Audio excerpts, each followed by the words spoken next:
wanted to say that with regard to the head, what I see is that there's 3 levels to it.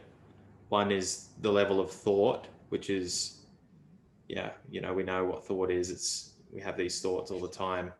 But if we go back in, there's perceptions, and that can feel a little bit more energetic. It can feel more like a sensory feeling.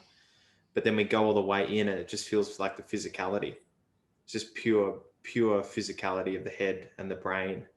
And what I'm noticing is that I'm experiencing way more peace because it feels like there's a movement through the perception into more of the core aspect of the physicality.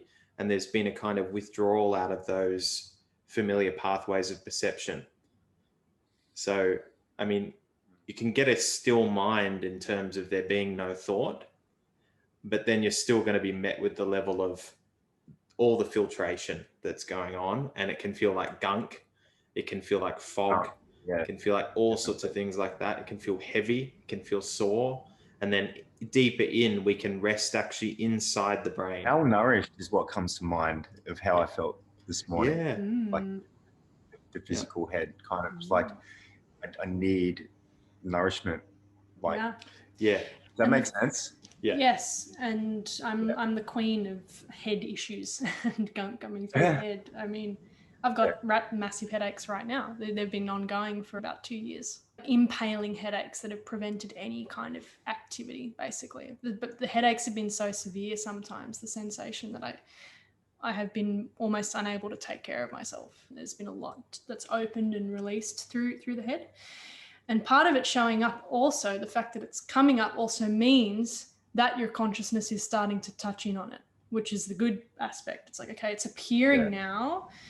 Yeah, my head has been untouched by consciousness. It's been unheld. It hasn't been held in love. It's been filled with negative imagery, negative energy, negative thoughts. And this, when we speak about, the purification of, it's like, this is the astral body stuff. This is, what they say in the esoteric traditions takes the longest of all these kinds of purifications, because it's all the negative energy, which is also tied up with the physical body. When we start to heal the astral negative, lower subtle energies, it often manifests as the physical sensations, eye pain, jaw pain, sludge, headache.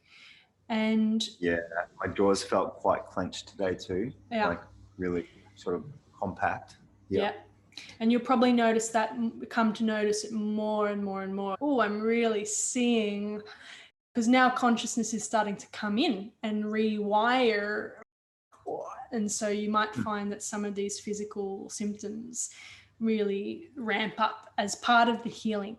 So just keep that in the back of your consciousness, that it might be kind of uncomfortable as it rises, but it's happening as a consequence of the healing. Definitely grateful for it, because like I wouldn't have even known.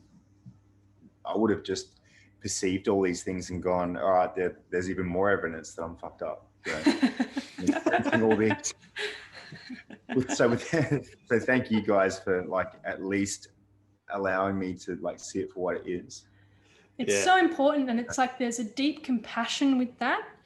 And what I would encourage, it's like, okay, my brain, my head feels thirsty. What would actually feel like a nourishing activity for it? And this is where the head meditation comes into play. If I bring awareness into my head and like soften it, really let my jaw, maybe get maybe some kind of tissue massage to help open it and help it release or something. And acupuncture, get acupuncture in the head. If you know a good person, just things that can support it. It's this idea of like, I'm going to bring really tender, loving care into this part of my brain, which has had a hard time. And we know that there's a lot of negative thoughts and the way in which the head's like clenched and I suck. And all of that is a consequence of tension. It's like your head is tense. When you have a very negative thought, it's I'm an asshole. It's tension. You can feel that though when you get those thoughts. You can feel that the thought is not a thought, it's a stream of energy. Yeah, and there will be, if you start to bring meditative awareness. I almost feel the origin of it in my head, like where it's come from. That's good. And you'll feel it more and more. It's, this is coming from the back of my head, or this is coming from the front of. How could you believe it then?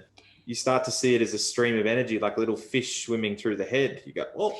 Well, yeah, it's phases of disidentification. It feels really real. But then, okay, I can feel it as a physical sensation. This starts to remove the thought from your consciousness. So you go, I can see that, like maybe I'm not the thought. It's just a habit of tension. It's right. So this creates more space, allows it to let go.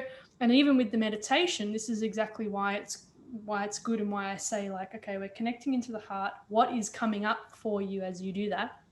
And you go, okay, when I try to go there, my head's really kinked. That's really good to see, because this is part of observing what your pathway is. It's like the heart has a hard time being open and full, and the head's control or the shutdown or the taking away from loving consciousness. So even though you weren't able to like connect into the heart in the meditation, it was productive in the way that it's highlighting, it's showing what is the relationship. Try to come into heart, head's really cunty, head's having a hard time, head's doing X, Y, Z.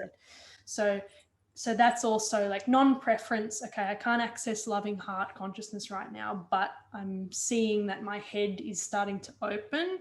The head's going through some interesting things. And this is where... Raw of Man last year, that's when it really kind of began to open. And what's beautiful about that is that even though it might be just the start of this undoing, I cannot even begin to describe to you the level of transformation that is possible through the head piece opening. The head's it's so awesome. It's so cool. And it's very hard and very challenging. I'm fascinated by it.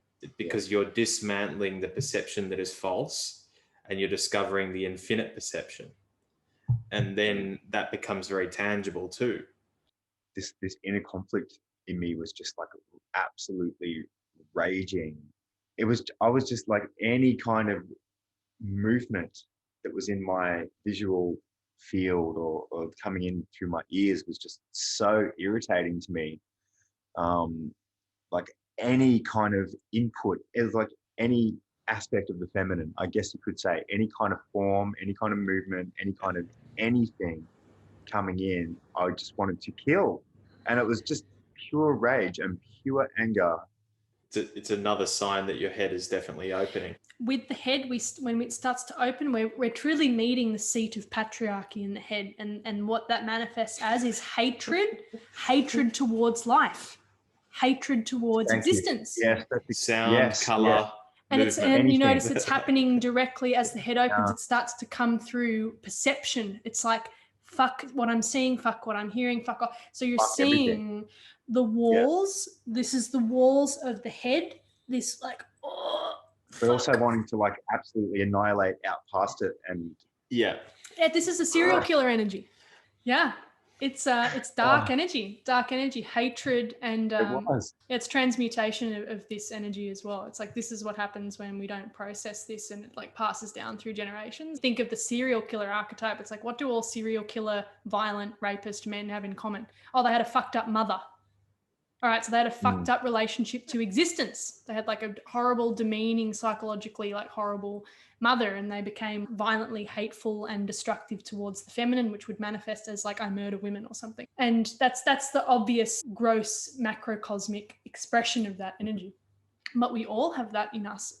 Yeah, I mean, this is really, as I said, it's the seat of patriarchal consciousness, which is quite ironic because most of the feminist, hyper-feminist women are actually very patriarchal in that they haven't opened their head. They've got the patriarchy in them, which is why they're so angry at men, because their own fucking heads are like running this through their consciousness. So yeah, it's a big piece for us to meet. It's uncomfortable. It'll be unpleasant. You might find that you feel very angry and hateful and murderous. None of it's wrong. Yeah. It's part of the meeting of it. Obviously, do your best not to act from it when you're engaging with people, but give yourself space to process it. It's such a good thing when this happens, because it just means that those structures are starting to kind of burn. They're starting to rub up. That's a good thing.